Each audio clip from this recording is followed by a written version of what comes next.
Hi friends, welcome to our channel. ఈరోజు నేను 2023లో తమిళ్ లాంగ్వేజ్లో రిలీజ్ అయినటువంటి ఒక మంచి క్రైమ్ థ్రిల్లర్ డ్రామా మూవీ స్టోరీని ఎక్స్ప్లెయిన్ చేయబోతున్నాను. అదే locker movie. Now let's start our video.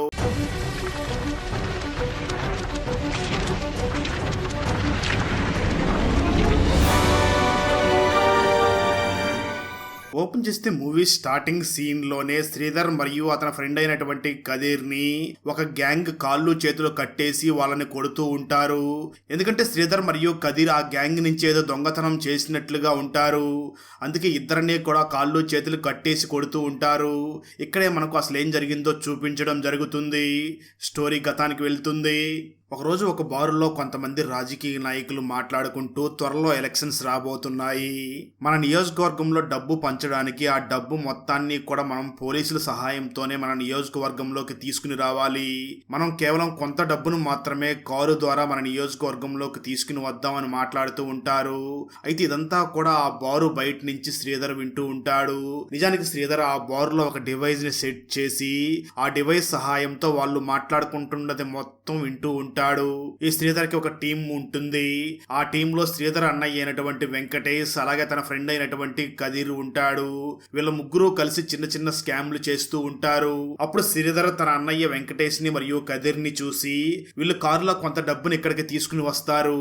ఆ సమయంలో మనం ఆ కారులో ఉన్న ఒరిజినల్ నోట్ల ప్లేస్ లో మనం డూప్లికేట్ నోట్లని పెట్టేద్దాం, ఒరిజినల్ నోట్లు మనం కొట్టేద్దాం. ఈ ప్లాన్ సక్సెస్ అయితే మనం 40 లక్షల వరకు సంపాదించవచ్చు అని అంటాడు. ఆ తర్వాత రోజే రాజకీయ నాయకులు కారులో కొంత డబ్బుని అక్కడికి తీసుకుని వస్తూ ఉంటారు. నిజానికి ఆ కారుని శ్రీధర్ కి తెలిసిన ఒక వ్యక్తి డ్రైవింగ్ చేస్తూ ఉంటాడు. అలా ఆ డ్రైవర్ డబ్బులు తీసుకుని అక్కడికి వస్తూ ఉండగా శ్రీధర్ మాత్రం ఎలాగైనా సరే ఈ డ్రైవర్ ని మాటల్లో పెట్టి వాడి దగ్గర ఉన్న ఒరిజినల్ డబ్బుల్ని తీసేసుకోవాలి అని ప్లాన్ చేసి హెల్మెట్ పెట్టుకుని ఆ కారు కన్నా ముందుగా వెళుతూ ఉంటాడు. సడన్ గా రోడ్డు మీద అందరినీ కూడా పోలీసులు చెక్ చేస్తూ ఉంటారు. అది గమనించిన శ్రీధర్ వెంటనే తన హెల్మెట్ ని పక్కకు పడేసి పోలీసుల దగ్గరికి వెళ్ళగా పోలీసులు శ్రీధర్ ని ఆపి నువ్వు హెల్మెట్ పెట్టుకోలేదు అని తనకి ఫైన్ రాస్తూ ఉంటారు.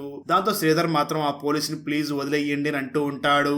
సరిగ్గా అదే సమయంలో డబ్బులు తీసుకుని ఆ శ్రీధర్ కి తెలిసిన వ్యక్తే డ్రైవ్ చేసుకుంటూ వచ్చి అక్కడ శ్రీధర్ ని చూసిన ఆ డ్రైవర్ పోలీసులతో సార్ ఆ కుర్రవాడు మనవాడే, తనని వదిలేయండి అని అంటాడు. అలా పోలీసులు తనను వదిలేయడంతో దాంతో శ్రీధర్ వెంటనే వెళ్లి తన బైక్ ని స్టార్ట్ చేయగా ఆ బైక్ స్టార్ట్ అవ్వదు. నిజానికి ఇదంతా కూడా ఆ శ్రీధర్ ప్లానే. అలా బైక్ స్టార్ట్ అవ్వకపోవడంతో ఆ డబ్బుల్ని తీసుకుని వెళ్తున్న డ్రైవర్ అది మళ్ళీ చూసి ఏంటి శ్రీధర్ బండి స్టార్ట్ అవ్వడం లేదా, సరే వచ్చి కారులో ఎక్కువ నేను డ్రాప్ చేస్తానని అంటాడు. దాంతో శ్రీధర్ వెంటనే వెళ్లి ఆ కారులో కూర్చొని ఇద్దరు అలా వెళుతూ ఉంటారు. అలా వెళుతూ ఉండగా కారు డ్రైవ్ చేస్తున్న ఆ డ్రైవర్ రోడ్డు పక్కన ఉన్న ఒక వైన్ షాప్ ని చూస్తూ ఉండడంతో శ్రీధర్ వెంటనే ఆ డ్రైవర్ ని చూసి ఏంటి బ్రో మందు తాగాలని ఉందా, తాగాలనిపిస్తే తాగేయి అని అంటాడు. దానికి ఆ డ్రైవర్ మాత్రం ఎలా తాగనరా, నేను డ్రైవింగ్ చెయ్యాలి కదా అని అంటాడు. దానికి శ్రీధర్ ఏం ప్రాబ్లం లేదు, నువ్వు వెళ్ళి మందు తీసుకుని వచ్చి కారులోనే తాగుతూ ఉండు, నేను డ్రైవ్ చేస్తూ ఉంటాను అని అంటాడు. దాంతో ఆ డ్రైవర్ వెళ్ళి మందు తీసుకుని వచ్చి బ్యాక్ సీట్ లో కూర్చొని మందు తాగుతూ ఉండగా శ్రీధర్ ఆ కారుని డ్రైవ్ చేస్తూ ఉంటాడు. ఆ డ్రైవర్ ఫుల్ గా మందు తాగి మత్తులోకి వెళ్లిపోగా ఆ సమయంలో శ్రీధర్ తన ఫ్రెండ్స్ కి ఫోన్ చేసి మీరు వెంటనే వచ్చి డబ్బులు తీసుకుని వెళ్ళండి అని అంటాడు. అలా శ్రీధర్ కారుని నడుపుతూ ఉండగానే వెంకటేష్ మరియు కదీర్ ఇద్దరు కూడా బండి మీద వచ్చి కారు రన్నింగ్ లో ఉండగానే డిక్కీ ఓపెన్ చేసి ఆ డబ్బుల్లో నుంచి కొంత డబ్బుల్ని మాత్రమే తీసుకుని వెళ్తారు. అంటే దాదాపు 40 లక్షల్లో 20 లక్షలు మాత్రమే వాళ్ళు తీసుకుని వెళ్లిపోతారు. అలా ఒరిజినల్ నోట్లలో డూప్లికేట్ నోట్లని మిక్స్ చేసి ఆ 40 లక్షలలో 20 లక్షలు కొట్టేసి ఇంటికి తీసుకుని వచ్చి ఫుల్ గా పార్టీ చేసి నిద్రపోతూ ఉంటారు. కట్ చేస్తే ఆ తర్వాత రోజు మార్నింగ్ ఎవరో వచ్చి డోర్ కొట్టడంతో వెళ్లి డోర్ ఓపెన్ చేయగా అక్కడికి ఆ రాజకీయ నాయకుల గ్యాంగే వచ్చి ఉంటుంది. వాళ్ళని చూసిన శ్రీధర్, కదీర్ మరియు వెంకటేష్ ముగ్గురు కూడా చాలా భయపడిపోతూ ఉండగా వాళ్ళు లోపలికి వచ్చి ఇల్లు మొత్తం చూసి ఏంటి రాత్రి ఫుల్ గా పార్టీ చేసుకున్నట్లు ఉన్నారు కదా, మమ్మల్ని కూడా పిలవచ్చు కదా అని అంటారు. ఆ మాటలు విన్న శ్రీధర్ అదేమీ లేదన్నా అని అంటూ ఉండగా వాళ్ళు శ్రీధర్ ని చూసి ఏం లేదు, త్వరలో ఎలక్షన్స్ రాబోతుంది కదా, అందుకే డబ్బులు ఇవ్వడం కోసం వచ్చాము, ఖచ్చితంగా మీరు డబ్బులు తీసుకుని మన అన్నకే ఓటు వెయ్యాలి అని అంటారు. ఆ మాటలు విన్న శ్రీధర్ అండ్ గ్యాంగ్ వీళ్ళు డబ్బులు పంచడం కోసం వచ్చారా అని అప్పుడు ఊపిరి పీల్చుకుని చాలా సంతోషపడుతూ వాళ్ళని చూసి ఖచ్చితంగా మీకే ఓటు వేస్తాము అని చెప్తారు. ఆ తర్వాత రోజు కూడా శ్రీధర్ మరియు అతని గ్యాంగ్ డబ్బులు కొట్టేసి ఫుల్ గా పార్టీ చేసుకుంటూ ఉంటారు. ఆ తర్వాత శ్రీధర్ మరియు కదిర్ ఒక రెస్టారెంట్ కి వెళ్లి ఉన్న సమయంలో అక్కడ శ్రీధర్ ఫస్ట్ టైం పూజ అనే ఒక అమ్మాయిని చూస్తాడు. ఆ సమయంలో పూజ ఏదో టెన్షన్ పడుతూ ఉంటుంది. కొంత సమయం తర్వాత శ్రీధర్ అటువైపుగా వెళుతూ ఉండగా ఆ పూజ శ్రీధర్ ని ఆపి నీకోసమే వెయిట్ చేస్తున్నాను, ఇంతసేపు ఎక్కడికి వెళ్ళావు అని అడుగుతుంది. ఆ మాటలు విన్న శ్రీధర్ కొంచెం ఆశ్చర్యపోయి ఆ పూజని చూసి ఎవరు మీరు, నేను మీకు తెలుసా అని అడుగుతాడు. అయితే ఆ మాటలు విన్న పూజ మాత్రం నేను నీతో అసలు మాట్లాడను, నీ మీద అలిగి ఉన్నాను, ముందు బిల్లు కట్టేసిరా అని చెప్పి అక్కడి నుంచి బయటికి వెళ్లిపోతుంది. కదిరి వెంటనే ఆ శ్రీధర్ దగ్గరికి వచ్చి ఎవరా అమ్మాయి నీకు తెలుసా అని అడుగుతాడు. ఆ మాటలు విన్న శ్రీధర్ కదిరిని చూసి ఆ అమ్మాయి ఎవరో గాని బాగా తెలివైన అమ్మాయిలాగా ఉంది, నిజానికి ఇక్కడ తను బిల్లు కట్టాల్సి ఉంది, మరి పర్సు పోయిందో లేదా తన దగ్గర నిజంగానే డబ్బులు లేవో ఏమో తెలియదు కానీ ఆ బిల్లు కట్టడం కోసం ఇలా నాటకం ఆడుతుంది అని చెప్తాడు. ఆ తర్వాత శ్రీధర్ వెళ్లి ఆ అమ్మాయి చేసిన 8,000 రూపాయల బిల్లును కూడా శ్రీధర్ అనే పే చేసి వెళ్లిపోతాడు. ఆ తర్వాత రోజు కదిరి శ్రీధర్ దగ్గరికి వచ్చి ఇప్పుడు ప్రజలందరూ కూడా షేర్ మార్కెటింగ్ లో ఇన్వెస్ట్ చేస్తున్నారు, షేర్ మార్కెటింగ్ కి చాలా క్రేజ్ ఉంది, మనం ఆ క్రేజ్ నే అవకాశంగా చేసుకుని డబ్బుల్ని సంపాదించాలి అని అంటాడు. దానికి ఆ శ్రీధర్ కూడా ఒప్పుకుని వెంటనే ఒక ఫేక్ విజిటింగ్ కార్డ్ ని కూడా క్రియేట్ చేసి దాని ద్వారా చాలా మందికి పరిచయం అవుతాడు. ఆ సమయంలోనే ఒక వ్యక్తి షేర్ మార్కెట్ లో ఇన్వెస్ట్ చేయడానికి రెడీ అవుతున్నాడు అని తెలియడంతో అతని దగ్గరికి వెళ్లి మాట్లాడగా ఆ వ్యక్తి శ్రీధర్ ని చూసి నేను ప్రెజెంట్ షేర్ మార్కెట్ లో 2 లక్షల రూపాయలు మాత్రమే ఇన్వెస్ట్ చేస్తాను, అది అంతా మంచిగా ఈ డబ్బులు వస్తే ఆ తర్వాత పెద్ద మొత్తంలో షేర్ మార్కెటింగ్ లో ఇన్వెస్ట్ చేస్తాను అని అంటాడు. ఆ మాటలు విన్న శ్రీధర్ అలాగే సార్, ఖచ్చితంగా మీరు చెప్పినట్లుగానే చేద్దాం, మీరు 2 లక్షలు కూడా రెడీ చేసుకోండి అని చెప్పి అక్కడి నుంచి తిరిగి ఇంటికి వచ్చేస్తూ ఉంటాడు. అలా ఇంటికి తిరిగి వచ్చే సమయంలో శ్రీధర్ కి రోడ్డు మీద పూజ కనిపిస్తుంది. శ్రీధర్ వెంటనే ఆ పూజ దగ్గరికి వెళ్లి నన్నే మోసం చేసి 8,000 రూపాయలు బిల్లు కట్టిస్తావా, నా డబ్బులు నాకు తిరిగి ఇవ్వు అని అంటాడు.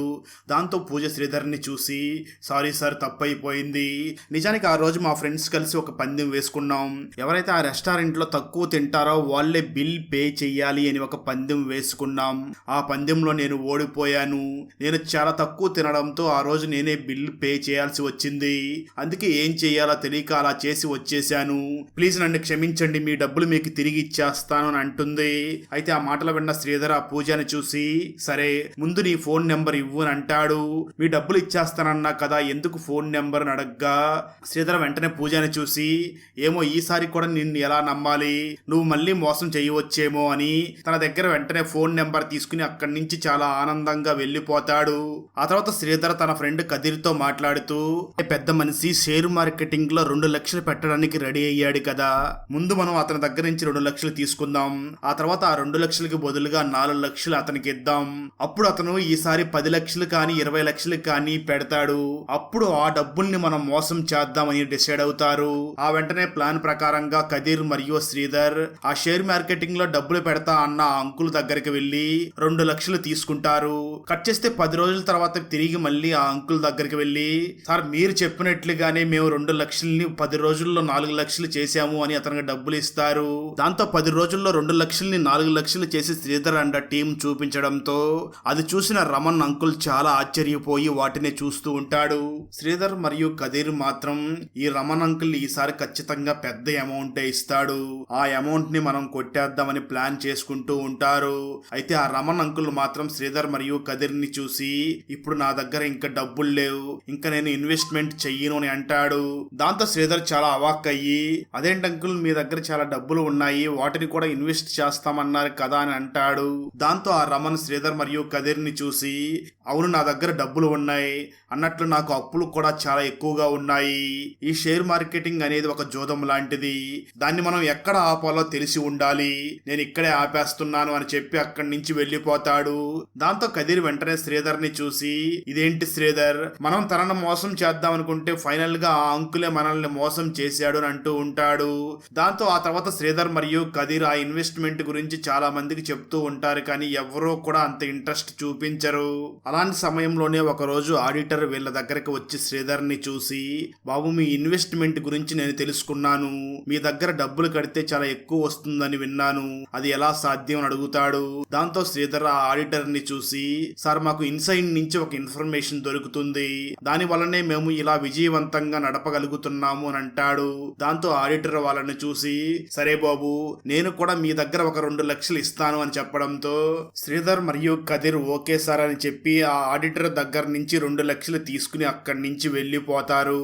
ఆ తర్వాత శ్రీధర్ పూజతో మాట్లాడాలి అని పూజకి ఫోన్ చేయగా అక్కడ వేరే వాళ్ళు ఎవరో మాట్లాడుతూ ఉంటారు.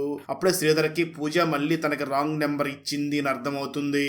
ఆ సమయంలోనే కదిర్ శ్రీధర్ ని చూసి, ఏం బాధపడకు, ఆ అమ్మాయి ఒక ఎయిర్ సెలూన్ షాప్ లో పని చేయడం నేను చూశాను అని చెప్పి అడ్రస్ చెప్తాడు. దాంతో ఆ తర్వాత రోజు శ్రీధర్ ఆ సెలూన్ షాప్ దగ్గరికి వెళ్ళి, పూజ నువ్వెలాగా నాకు ఆ 8,000 ఇవ్వవని నాకు అర్థమవుతుంది, అందుకే రోజు ఇక్కడికి వచ్చి కటింగ్ చేసుకుంటాను అని శ్రీధర్ రోజు కూడా ఆ ఎయిర్ సెలూన్ షాప్ దగ్గరికి వెళ్ళి ఆ పూజని చూసి తనకి సైట్ కొడుతూ ఉంటాడు. అయితే పూజ మాత్రం శ్రీధర్ ని అవాయిడ్ చేస్తూ ఉంటుంది. అయితే కొన్ని రోజులు గడిచిన తర్వాత పూజ కూడా శ్రీధర్ ని ప్రేమించడం మొదలు పెడుతుంది. అలా శ్రీధర్ మరియు పూజ ఇద్దరూ కూడా చాలా గాఢంగా ప్రేమించుకుంటూ ఉంటారు. ఆ తర్వాత రోజు శ్రీధర్ తనకి ఆడిటర్ 2 లక్షలు ఇచ్చి ఉండడంతో అతని దగ్గరికి 4 లక్షలు తీసుకుని వెళ్లి తనకిస్తాడు. ఆ సమయంలోనే కదిర్ శ్రీధర్ కి తెలియని వాడిలాగా ఫోన్ లో మాట్లాడుతూ ఉంటాడు. అది మొత్తం వింటున్న ఆడిటర్ శ్రీధర్ ని చూసి, ఏంటి బాబు, ఎవరితో మాట్లాడుతున్నావు అని అడుగుతాడు. దాంతో శ్రీధర్ ఆ ఆడిటర్ ని చూసి, ఏం లేదు సార్, కొన్ని రోజుల క్రితం నేను ఒక వ్యక్తికి ₹1,00,00,000 ఇస్తే 2 కోట్లు చేసి ఇచ్చాను. దాంట్లో మళ్ళీ నాకు ₹1,00,00,000 ఇన్వెస్ట్ చేశాడు. నేను మరో వారం రోజుల్లో దానికి డబల్ చేసి ఇస్తానని చెప్పాను. కానీ సడన్ గా నాకు ఆ డబ్బులు అవసరం అని చెప్పి అడుగుతున్నాడు. ఇప్పుడు ఏం చేయాలో నాకు అర్థం కావడం లేదు అని అంటాడు. దాంతో ఆ మాటలు విన్న ఆడిటర్ ఆ శ్రీధర్ ని చూసి, ఆ డీల్ ఏదో నాకే ఇప్పించొచ్చు కదా అని అడుగుతాడు. దాంతో శ్రీధర్, సార్ నేను ఒకసారి మా పై వాళ్ళతో మాట్లాడి నేనే నీకు ఫోన్ చేస్తాను అని చెప్పి అక్కడి నుంచి వెళ్ళిపోతాడు. అలా శ్రీధర్ ఇంటికి వెళ్ళిన కొంత సమయానికి ఆ ఆడిటర్ మళ్ళీ శ్రీధర్ కి ఫోన్ చేసి, బాబు ఏమయ్యింది, నా డీల్ గురించి ఏం చేశావు అని అడుగుతాడు. దాంతో శ్రీధర్, ఓకే అంకుల్, మీరు చెప్పినట్లుగానే చేద్దాం, మీరు వెంటనే ఒక ₹1,00,00,000 రెడీ చేసుకోండి అని చెప్తాడు. ఆ తర్వాత కదిర్ మరియు శ్రీధర్ ఒక ఫేక్ డాక్యుమెంట్ ని క్రియేట్ చేసి అందులో సంతకం చేసి ఆడిటర్ కి ఇచ్చి ఆడిటర్ దగ్గర నుంచి ఒక ₹1,00,00,000 తీసుకుని వెళ్ళిపోతారు. సరిగ్గా అదే సమయంలో పూజ శ్రీధర్ వాళ్ళ ఇంటి దగ్గరికి వెళ్ళగా అక్కడ శ్రీధర్ అన్నయ్య వెంకటేష్ మాత్రమే ఉంటాడు. పూజ వెంకటేష్ ని చూసి, మీ తమ్ముడు ఎక్కడికి వెళ్ళాడు, ఒక వారం రోజుల నుంచి ఫోన్ కూడా చేయడం లేదు అని అంటుంది. దాంతో వెంకటేష్ ఆ పూజని చూసి, ఇప్పుడు తను ఎక్కడికి వెళ్ళాడో నాకు కూడా తెలియదు, ఇప్పుడే వెళ్లి తనని తీసుకుని వస్తాను అని చెప్పి అక్కడి నుంచి బయటికి వెళ్ళిపోతాడు. దాంతో పూజ వెంటనే శ్రీధర్ రూమ్ లోకి వెళ్లి చూస్తూ ఉండగా అక్కడ వాళ్ళు మోసం చేయడానికి వేసి ఉన్న ప్లాన్స్ అలాగే కొన్ని బ్యాగ్స్ నిండా కూడా డబ్బులు కనిపిస్తాయి.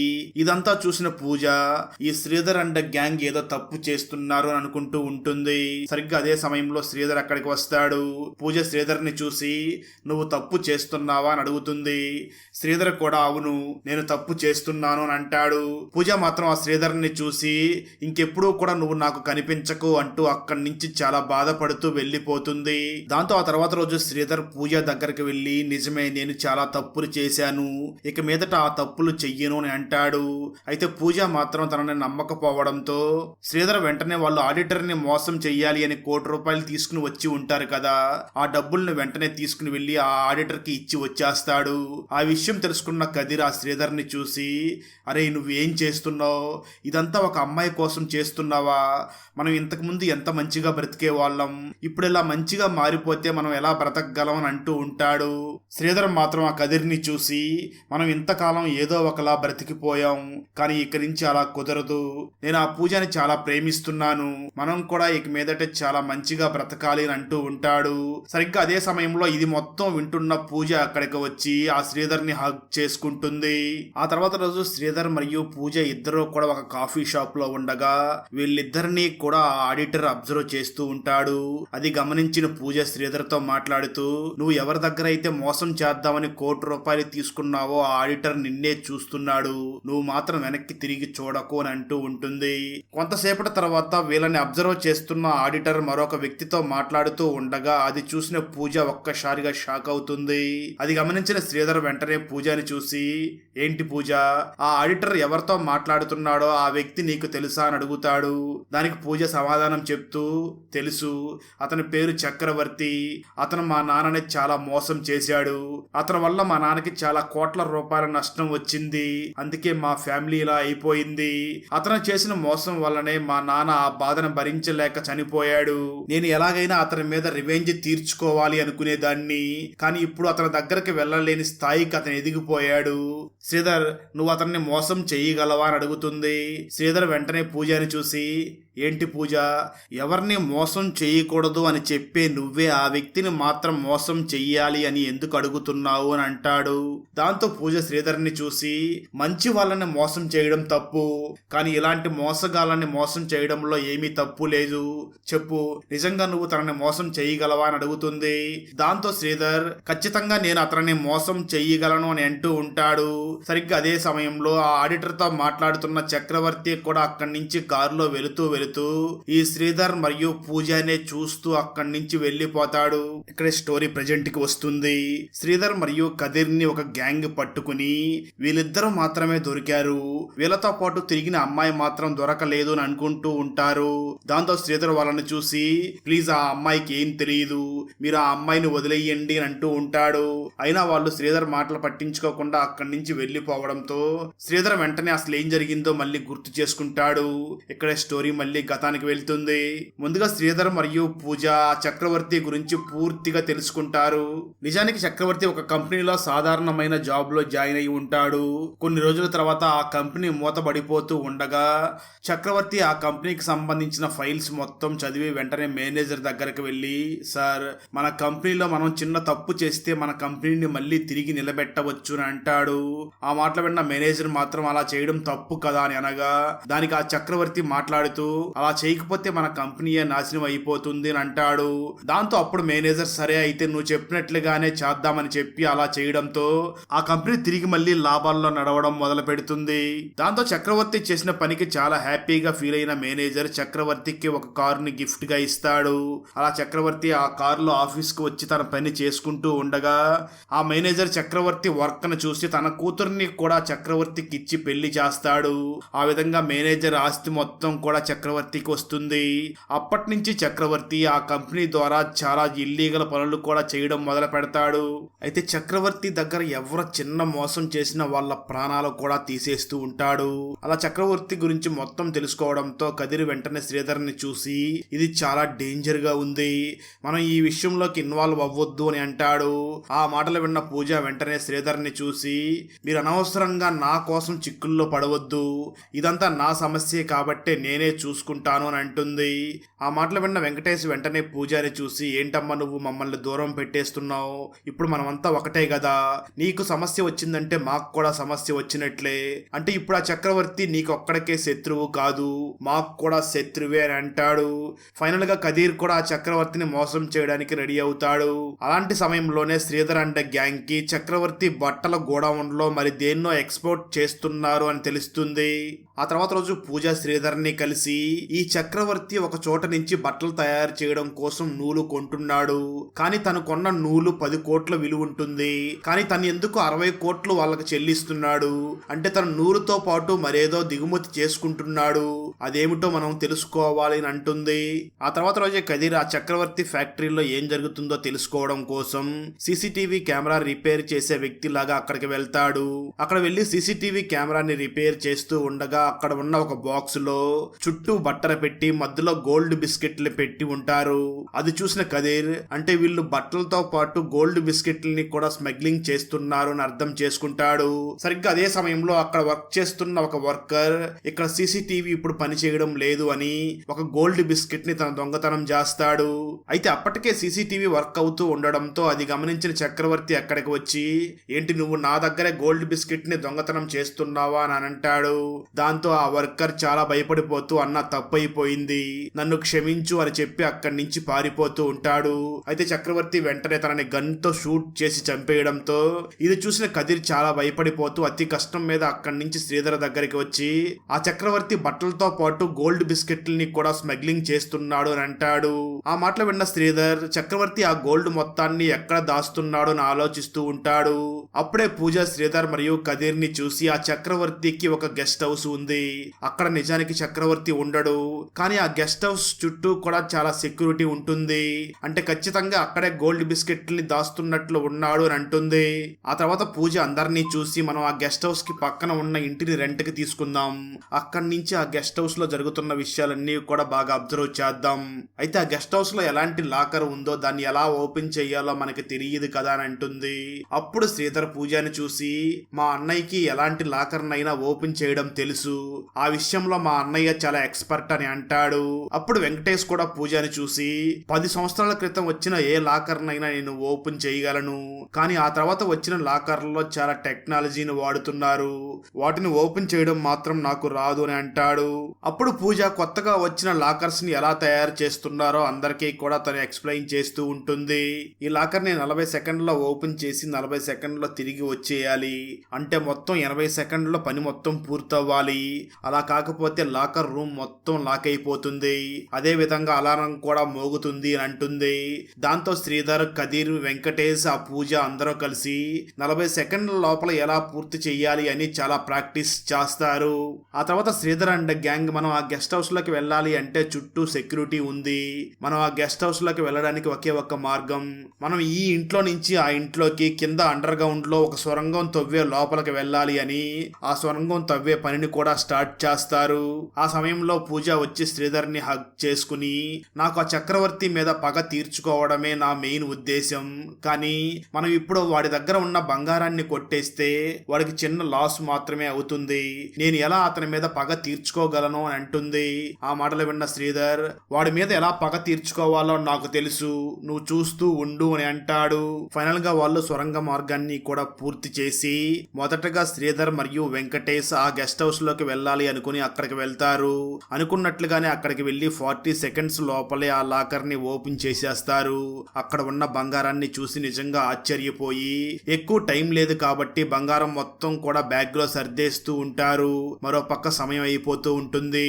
దాంతో శ్రీధర్ తన అన్న వెంకటేష్ ని చూసి అన్న నువ్వు బంగారం ఉన్న బ్యాగ్ ని ఇక్కడి నుంచి తీసుకుని వెళ్ళు, నేను కూడా తర్వాత వచ్చేస్తాను అని అంటాడు. దాంతో వెంకటేష్ బంగారం ఉన్న బ్యాగ్ ని అక్కడి నుంచి తీసుకుని వెళ్లిపోతాడు. మరో పక్క శ్రీధర్ తన దగ్గర ఉన్న బ్యాగ్ లో కూడా బంగారాన్ని సర్దుతూ ఉండగా అప్పుడే సమయం అయిపోవడంతో అలారం కూడా మోగుతుంది. దాంతో బయట ఉన్న కాపలా కాస్తున్న వాళ్ళందరూ కూడా లోపలికి పరిగెడుతూ ఉంటారు. కట్ చేస్తే మరో పక్క వెంకటేష్ అక్కడ సొరంగ మార్గంలో నుంచి వాళ్ళ ఇంట్లోకి రాగా అక్కడ ఉన్న పూజ మరియు కదీర్ శ్రీధర్ ఇంకా రాలేదు, శ్రీధర్ ఏమయ్యాడు అని అడుగుతాడు.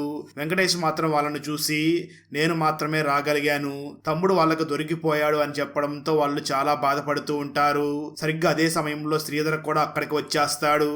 ఆ వెంటనే శ్రీధర్ అండ్ గ్యాంగ్ అలారం మోగింది, మనం ఇక్కడ ఉండడం కూడా అంత మంచిది కాదు అని వెంటనే వాళ్ళ కారులో అక్కడి నుంచి వెళ్ళిపోతూ ఉండగా గెస్ట్ హౌస్ లో ఉన్న వాళ్ళు అది చూసి మన పక్కింట్లోకి వచ్చిన వాళ్ళు ఎందుకు సడన్ గా ఇప్పుడే వెళ్ళిపోతున్నారు, అంటే వీళ్ళే ఏదో చేశారు అని వాళ్ళ కారుని చేజింగ్ చేయడం మొదలు పెడతారు. అయితే శ్రీధర్ చాలా తెలివిగా వాళ్ళ దగ్గర నుంచి కూడా తప్పించుకుని వెళ్ళిపోతాడు. ఈ విషయం తెలుసుకున్న చక్రవర్తి అక్కడికి వచ్చి నా సంపద మీదనే చెయ్యి వేస్తారా, వాళ్ళని నేను అసలు వదిలిపెట్టను అంటూ చాలా కోపంగా ఉంటాడు. ఆ వెంటనే చక్రవర్తి ఆ గెస్ట్ హౌస్ కి పక్కింట్లోకి కొత్తగా వచ్చిన వాళ్ళే ఇలా చేసి ఉంటారేమో అనుకుని అక్కడికి వెళ్లి ఆ ఇల్లు మొత్తం వెతుకుతాడు. అప్పుడే చక్రవర్తికి శ్రీధర్ మరియు కదీర్ షేర్ మార్కెటింగ్ లో ఇన్వెస్ట్ చేయించడం కోసం ఒక ఫేక్ విజిటింగ్ కార్డ్ ని క్రియేట్ చేసి ఉంటారు, అది చక్రవర్తికి దొరుకుతుంది. దాంతో చక్రవర్తి వెంటనే తన పోలీస్ ఫ్రెండ్ అయినటువంటి సతీష్ కి ఫోన్ చేసి ఈ విజిటింగ్ కార్డ్ లో ఉన్నది ఎవరో కనిపెట్టు అని అంటాడు. మరో పక్క వెంకటేష్ మరియు కదీర్ వాళ్ళు కొట్టేసిన ఆ బంగారం బిస్కెట్లన్నీ దాచిపెట్టడం కోసం ఒక లాకర్ ని ఇంటికి తీసుకుని వస్తారు. వెంటనే ఆ లాకర్ కి పాస్వర్డ్ కూడా క్రియేట్ చేస్తూ ఉండగా అక్కడే ఉన్న పూజ శ్రీధర్ ని చూసి సరే అయితే మీరు ఆ లాకర్ కి పాస్వర్డ్ ని క్రియేట్ చెయ్యండి, నేను బయట వెయిట్ చేస్తాను అని అంటుంది. దాంతో శ్రీధర్ ఆ పూజని చూసి నువ్వేమీ బయట వెయిట్ చేయ అవసరం లేదు, ఆ లాకర్ కి పాస్వర్డ్ ని నీ బర్త్ డేట్ నే పెట్టాను, నువ్వు ఎప్పుడైనా ఆ లాకర్ ని ఓపెన్ చేసి బంగారాన్ని చూసుకోవచ్చు అని అంటాడు. మరోపక్క పోలీస్ ఆఫీసర్ సతీష్ ఆ విజిటింగ్ కార్డ్ ని బట్టి అడ్రస్ ని కనుక్కునే ప్రయత్నం చేస్తూ చాలా మందికి ఫోన్ చేస్తూ ఉంటాడు. ఆ సమయంలో చివరగా ఆడిటర్ కి ఫోన్ చేసి ఈ విజిటింగ్ కార్డ్ లో ఉన్న వ్యక్తి ఎవరో నీకు తెలుసా అని అడుగుతారు. దానికి ఆడిటర్ మీరెందుకు అతని గురించి ఎంక్వైరీ చేస్తున్నారు అని అంటాడు. ఆ మాటలు వినగానే అంటే ఖచ్చితంగా ఇతనికి ఏదో తెలిసినట్లుగా ఉంది అని చక్రవర్తి అక్కడికి వస్తాడు. ట్విస్ట్ ఏమిటి అంటే ఆ ఆడిటరే చక్రవర్తి కూడా ఆడిటింగ్ చేసి ఉంటాడు. చక్రవర్తి వెంటనే ఆ ఆడిటర్ ఆడిటర్ ని చూసి నిజం చెప్పు లేదంటే చంపేస్తాను, అసలు ఆ వ్యక్తికి నీకు ఏంటి సంబంధం అని అడుగుతాడు. అప్పుడు ఆడిటర్ ఆ చక్రవర్తిని చూసి, సార్ నాకేమీ తెలియదు, వీడు డబ్బుల్ని షేర్ మార్కెటింగ్ లో ఇన్వెస్ట్ చేసి డబుల్ ఇస్తున్నాడని తెలుసుకుని మొదట నేను ఒక 2 లక్షల రూపాయలు తనకి ఇచ్చాను. 10 రోజుల్లో నాకు 4 లక్షల రూపాయలు తీసుకుని వచ్చి ఇచ్చాడు. ఆ తర్వాత నేను అతి కష్టం మీద ఒక డీల్ కుదుర్చుకుని తనకి 1 కోటి రూపాయలు ఇచ్చాను. కానీ వారం రోజుల తర్వాత తను నా దగ్గరికి రాలేదు, ఫోన్ కూడా లిఫ్ట్ చేయలేదు. అప్పుడే నాకు అతను నన్ను మోసం చేశాడేమో అని అనిపించింది. అయితే ఒకరోజు సడన్ గా నా ఇంటి దగ్గర బ్యాగ్ లో 1 కోటి రూపాయలు పెట్టేసి వెళ్లిపోయాడు, అంతకు మించి నాకేమీ తెలియదు అని అంటాడు. ఆ మాటలు విన్న చక్రవర్తి, అతని ఫోటో ఏదైనా నీ దగ్గర ఉందా అని అడగ్గా దానికి ఆడిటర్ వెంటనే చక్రవర్తిని చూసి, ఉంది సార్, నేను అతనికి తెలియకుండానే ఒక ఫోటోని తీశాను అని ఆ ఫోటోని చూపిస్తాడు. ఆ ఫోటోని చూడగానే చక్రవర్తి, వీడిని నేను 10 రోజుల క్రితం కాఫీ షాప్ లో ఒక అమ్మాయితో ఉండడం చూశాను అని తనకు తెలిసిన పోలీస్ ఆఫీసర్ సతీష్ కి చెప్తూ ఉంటాడు. ఇక్కడే స్టోరీ ప్రెజెంట్ కి వస్తుంది. ఆ చక్రవర్తి మనసులో శ్రీధర్ మరియు ఆ కదీర్ ని చూసి, మీరు కొట్టేసిన ఆ బంగారం ఎక్కడ ఉందో చెప్పండి, లేదంటే మీతో పాటు ఉన్న ఆ అమ్మాయిని కూడా చంపేస్తామని అంటూ ఉంటారు. దాంతో శ్రీధర్ వాళ్ళని చూసి, సార్ ఆ బంగారం ఎక్కడ ఉందో నేనే చూపిస్తాను అని వాళ్ళని వెంటనే వాళ్ళు ఉన్న ఇంటి దగ్గరికి తీసుకుని వెళ్తాడు. అప్పటికే ఆ ఇంట్లో వస్తువులన్నీ చల్లా చెదురుగా పడిపోయి ఉంటాయి. శ్రీధర్ వెంటనే లాకర్ దగ్గరికి వెళ్ళగా ఆ లాకర్ కూడా ఓపెన్ అయిపోయి ఉంటుంది.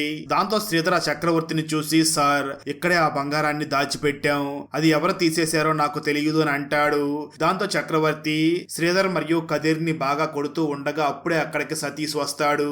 ఆ పోలీస్ ఆఫీసర్ సతీష్ చక్రవర్తిని చూసి, ఏంటి ఏమైనా నిజం చెప్పారని అడుగుతాడు. అయితే చక్రవర్తి మాత్రం లేదు, ఇంకా వాళ్ళేమి నిజం చెప్పడం లేదు అని అంటాడు.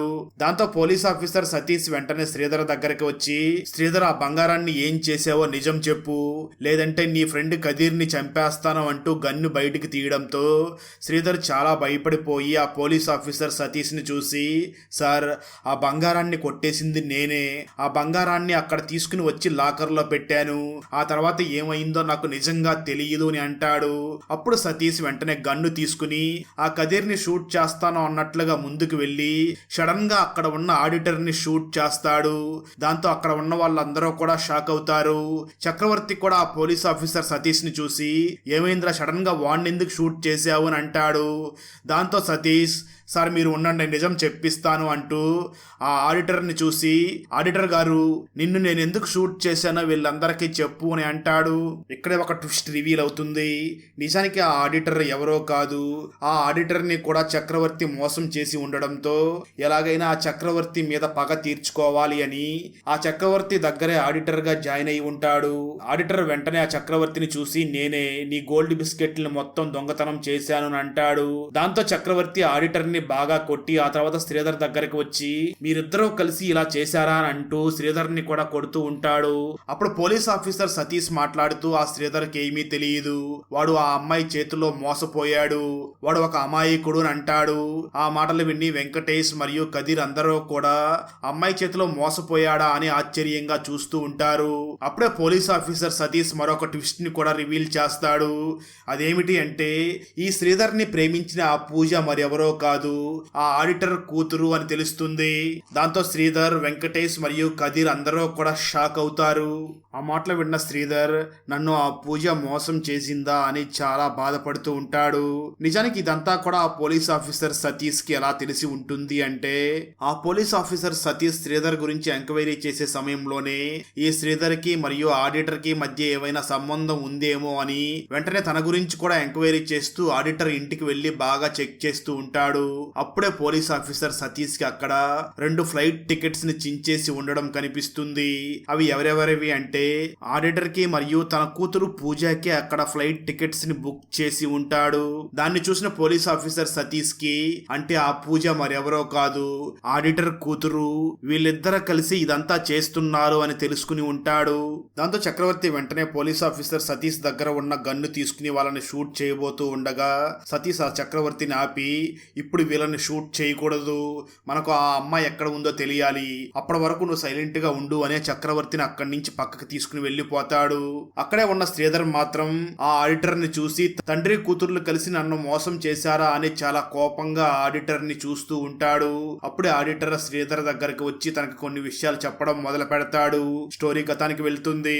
ఆడిటర్ తన కూతురు పూజని చూసి శ్రీధర్ అండ్ గ్యాంగ్ సామాన్య ప్రజల్ని బాగానే మోసం చేస్తున్నారు, వీళ్ళ ద్వారా మనం మనల్ని మోసం చేసిన ఆ చక్రవర్తిని కూడా మోసం చేసి అతని దగ్గర ఉన్న బంగారం మొత్తం కూడా కొట్టేయాలి అని ప్లాన్ చేస్తాడు. అలా ఫైనల్ గా బంగారం మొత్తం కూడా కొట్టేస్తారు. కానీ ఆ ప్రాసెస్ లో శ్రీధర్ మరియు కదీర్ ఆ చక్రవర్తి గ్యాంగ్ కి దొరికిపోయి ఉంటారు. అప్పుడు ఆడిటర్ పూజని చూసి నేను ఈ శ్రీధర్ చక్రవర్తి వాళ్ళకి దొరకడనుకున్నాను, కానీ దొరికిపోయాడు, మనం ఏమీ చేయలేం, ఈ గోల్డ్ బిస్కెట్లను తీసుకుని మనం ఇక్కడి నుంచి వెళ్ళిపోదాం అని అంటాడు. అయితే ఆ మాటలు విన్న పూజ మాత్రం తన ఫాదర్ ని చూసి లేదు నాన్న, ఆ శ్రీధర్ నన్ను చాలా నిజంగా ప్రేమించాడు, మన కోసం ఇంత కష్టపడి ఆ బంగారం మొత్తం తీసుకుని వచ్చాడు, మనం తనను వదిలిపెట్టి వెళ్ళడానికి వీలు లేదు అంటూ వాళ్ళ నాన్న బుక్ చేసి ఉన్న ఫ్లైట్ టికెట్స్ ని కూడా చించేస్తుంది. అప్పుడు ఆడిటర్ ఎలాగైనా ఆ శ్రీకాంత్ ని కాపాడాలి అని రిస్క్ అని తెలుసు కూడా మళ్ళీ తను ఆ చక్రవర్తి దగ్గరికి వచ్చి ఉంటాడు. అప్పుడే పోలీస్ ఆఫీసర్ సతీష్ కి నిజం మొత్తం తెలిసిపోయి ఉంటుంది. అలా జరిగిందంతా కూడా ఆడిటర్ ఆ శ్రీధర్ కి చెప్పి ప్లీజ్ నన్ను క్షమించు, ఇందులో నా కూతురు తప్పేమీ లేదు అని చెప్తాడు. ఆ తర్వాత చక్రవర్తి గ్యాంగ్ వెంటనే పూజకి ఫోన్ చేసి మా బంగారం తీసుకుని వచ్చి మాకు ఇవ్వకపోతే మీ నాన్నని చంపేస్తాము అంటూ బెదిరిస్తారు. దాంతో పూజ చాలా భయపడిపోయి బ్యాగ్ లో ఆ గోల్డ్ బిస్కెట్లన్నీ పెట్టుకుని చక్రవర్తి దగ్గరికి వస్తుంది. చక్రవర్తి డౌట్ గా తన మనుషులతో ఆ బ్యాగ్ ని చెక్ చేయమని చెప్తాడు. చక్రవర్తి మనుషులు వెళ్లి ఆ బ్యాగ్ ని చెక్ చేసి అన్న బ్యాగ్ మొత్తం గోల్డ్ ఉంది అని అంటాడు. అప్పుడు పూజ చక్రవర్తిని చూసి మీరు చెప్పినట్లుగానే నేను గోల్డ్ తీసుకుని వచ్చాను కదా, ఇప్పుడు మా నాన్న ఎక్కడ ఉన్నాడో చూపించండి అని అంటుంది. దాంతో చక్రవర్తి గ్యాంగ్ పూజకి తన నాన్న ఎక్కడ ఉన్నాడో అక్కడికి తీసుకుని వెళ్తారు. అలా పూజ వాళ్ళ నాన్న దగ్గరికి వెళ్ళగానే పరిగెట్టుకుంటూ వెళ్లి వాళ్ళ నాన్న హగ్ చేసుకుని వాళ్ళ నాన్నతో మాట్లాడుతూ తను తీసుకువచ్చిన ఆ బంగారం ఉన్న ఆ బ్యాగ్ ని అలా అనుమానంగా చూస్తూ ఉంటుంది. అది గమనించిన పోలీస్ ఆఫీసర్ సతీష్ ఆ పూజ ఎందుకు తను తీసుకుని వచ్చిన ఆ బంగారం ఉన్న బ్యాగ్ ని అంత అనుమానంగా చూస్తుంది అని ఆ బ్యాగ్ దగ్గరికి రాబోతున్నటువంటి ఆ చక్రవర్తి మనుషులందరినీ కూడా బ్యాగ్ కి దూరంగా ఉండండి అని చెప్తూ ఉంటాడు. సరిగ్గా అదే సమయంలో ఆ గోల్డ్ కింద ఉన్న బాంబు పేలిపోతుంది. దాంతో అక్కడ ఉన్న వాళ్ళందరికీ కూడా చాలా తీవ్రంగా గాయాలవుతాయి. అయితే పూజ ఫాదర్ అయినటువంటి ఆడిటర్ అలాగే శ్రీధర్ మరియు కదిర్ చాలా దూరంగా ఉండడంతో వాళ్ళకి ఏమీ అవ్వదు. సరిగ్గా అదే సమయంలో వెంకటేష్ అక్కడికి వచ్చి శ్రీధర్ ని కదిర్ ని అలాగే ఆ ఆడిటర్ ని మరియు పూజని కూడా కాపాడి తీసుకుని వెళ్ళిపోతాడు. ఆ తర్వాత శ్రీధర్ నెమ్మదిగా కోలుకుంటూ కదీర్ ని చూసి ఇప్పుడు పూజ ఎక్కడ ఉంది అని అడుగుతాడు. మరోపక్క పూజ మనల్ని శ్రీధర్ చాలా తప్పుగా అర్థం చేసుకున్నాడు, ఇక మీదట తనతో నేను మాట్లాడను అంటూ చాలా బాధపడుతూ ఉంటుంది. అదే సమయంలో శ్రీధర్ అక్కడికి రావడంతో ఆ పూజ శ్రీధర్ ని చూసి నా మీద నీకు చాలా కోపంగా ఉన్నావు కదా అని అంటూ ఉంటుంది. ఆ మాటలు విన్న శ్రీధర్ నీ మీద నాకు కోపం ఏమీ లేదు, కాకపోతే మనం అంత కష్టపడి ఆ బంగారాన్ని తీసుకుని వచ్చాం కదా, ఆ బంగారం అంతా పోయింది అని చాలా బాధగా ఉంది అని అంటాడు. ఆ మాటలు విన్న పూజ అవును, మనం చాలా కష్టపడి ఆ బంగారాన్ని తీసుకుని వచ్చాం కానీ మనకు దక్కకుండా పోయింది అని బాధపడుతూ ఉంటుంది. అప్పుడే శ్రీధర్ తన దగ్గర ఉన్న ఒక గన్ను తీసుకుని వాళ్ళ ఇంట్లో ఉన్న ఆ లాకర్ని షూట్ చేస్తాడు. దాంతో ఆ లాకర్లో బంగారం ఉన్నట్లుగా మెరిసిపోతూ ఉంటుంది. అప్పుడు శ్రీధర్ పూజని చూసి నిజానికి మనం కొట్టేసిన బంగారంతో నేను ఆ లాకర్ని తయారు చేయించాను, అంటే ఆ లాకర్ మొత్తం నేను బంగారంతోనే చేయించాను అని అంటాడు. ఆ మాటలు విన్న కదీర్ మరి ఆ లాకర్లో ఉన్న బంగారం ఒరిజినల్ కాదా అని అంటాడు. దానికి శ్రీధర్ సమాధానం చెప్తూ అవును, ఆ లాకర్లో ఉన్నది ఒరిజినల్ బంగారం కాదు, అదంతా డూప్లికేట్ అని అంటాడు. ఆ తర్వాత కొన్ని రోజులకి శ్రీధర్ అండ్ గ్యాంగ్ ఒక చోట ఎంజాయ్ చేస్తూ ఉంటారు. అయితే ఆ బాంబ్ యాక్సిడెంట్ లో చక్రవర్తి అండ్ గ్యాంగ్ కూడా చనిపోయి ఉండరు, వాళ్ళకి చిన్న చిన్న గాయాలు మాత్రమే అయి ఉంటాయి. సరిగ్గా అదే సమయంలో ఆ చక్రవర్తి గురించి న్యూస్ లో టెలికాస్ట్ అవుతూ ఉండడంతో అది చూసిన కదీర్ వెంటనే పరిగెట్టుకుంటూ ఆ శ్రీధర్ దగ్గరికి వచ్చి ఆ న్యూస్ ని చూపిస్తాడు. ఆ న్యూస్ లో చక్రవర్తి తను చేసే బట్టల వ్యాపారానికి నూలుతో పాటు డ్రగ్స్ ను కూడా స్మగ్లింగ్ చేస్తున్నాడని తెలిసింది. పోలీసులు ఆ చక్రవర్తిని అరెస్ట్ చేస్తున్నారు అని చెప్తూ చెప్తూ ఉంటారు. అది చూసిన కదీర్ మరియు వెంకటేష్ వీడికి కరెక్ట్ గానే జరిగింది అంటూ అక్కడి నుంచి పక్కకి వెళ్తారు. ఆ న్యూస్ ను చూసిన పూజ మాత్రం ఇదంతా శ్రీధరే చేసి ఉంటాడు అని అనుకుంటుంది. పూజ గెస్ చేసినట్లుగానే శ్రీధరే ఇదంతా చేసి ఉంటాడు. ఇప్పుడు శ్రీధర్ దగ్గర చాలా డబ్బులు ఉండడంతో ఆ డబ్బుల్ని ఉపయోగించి చక్రవర్తిని పోలీసుల చేత అరెస్ట్ అయ్యేలాగా చేసి ఉంటాడు. ఆ విషయం తెలుసుకున్న పూజ ఆ చక్రవర్తికి నేను బుద్ధి చెప్పాలనుకున్నాను, నువ్వు ఈ విధంగా బుద్ధి చెప్పావా అని వెంటనే వెళ్లి శ్రీధర్ని హగ్ చేసుకుంటుంది. అక్కడతో ఈ మూవీ అయిపోతుంది. ఫ్రెండ్స్, వీడియో నచ్చినట్లయితే లైక్ చేసి ఒక చిన్న కామెంట్ చేస్తే మాకు నెక్స్ట్ వీడియో చేయడానికి ఎంకరేజింగ్గా ఉంటుంది. అలాగే ఛానల్ని సబ్స్క్రైబ్ చేసి పక్కనే ఉన్న బెల్ ఐకాన్ని క్లిక్ చేసి సపోర్ట్ చెయ్యండి. Thanks for watching. జై హింద్.